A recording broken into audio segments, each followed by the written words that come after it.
Now, perhaps no area of the coronavirus response has caused as much debate as education.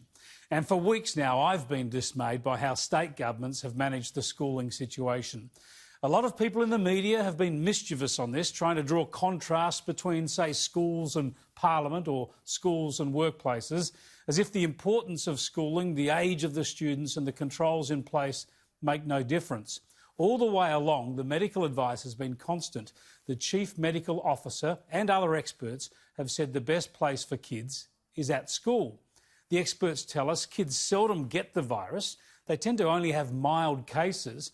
And on the evidence so far, they don't spread it widely either. But many parents have wanted to keep their kids away, and teachers' unions and state governments, especially in New South Wales, Victoria and Queensland, have been keen to keep students away too. This is terrible. In my view, absolutely terrible. And on this show yesterday, the Prime Minister reaffirmed his strong belief that wherever possible, kids should be at school. I've said it many times. This virus is going to take a lot of things from us. I do not want it to take a year of a child's education, precious years for these children. And, you know, if online and distance learning was a better way of delivering education, then that's what we'd do all the time. We wouldn't have schools. We wouldn't have all of that infrastructure and all of these sorts of things. Of course, teaching in the classroom, teaching face-to-face, teaching in that environment with kids together is a positive environment for children to learn. Now, this debate has really kicked off today, of course. The Prime Minister doubled down on those comments on social media this morning. The trouble is, of course, the federal government doesn't run schools. It provides huge amounts of the funding, but they're run in the end by the states. The Victorian Chief Medical Officer advises against school being open because it stops adults mixing as well at the school drop-offs and the like. So you've got those different messages. And after negotiating with teachers' unions, some states are actively discouraging students from attending, have been doing so for weeks. The big losers here are the children, but also, of course, their families. Earlier today, Federal Education Minister Dan Tehan was pulled up by our own Annalise Nielsen on whether he was sending his kids to school. So I'll be having a discussion with my children as to what they should do. Why is that a discussion, though? If the government's saying that we need to send kids back to school, what's your hesitation? I don't have a hesitation. I think it's safe for children to be at school.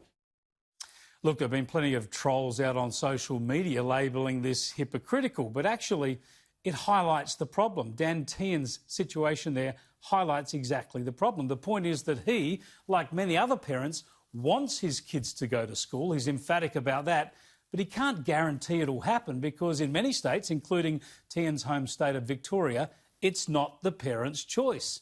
Schools are actively shunning students. They'll only be accepted if their parents' jobs are considered essential.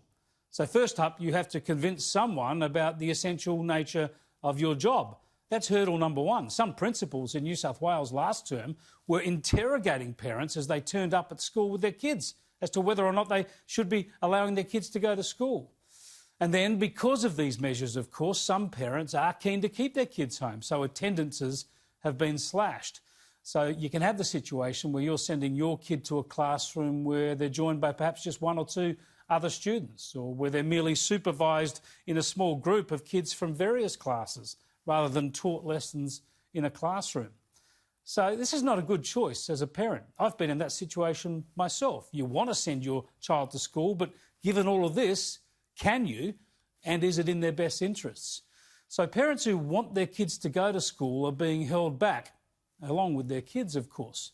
I've got an update, by the way, from Dan Tehan, and he says his family and schools have sorted out their options. One of his kids will be going to school tomorrow. The other is a boarder, so doesn't have the option. So what's the answer to all of this?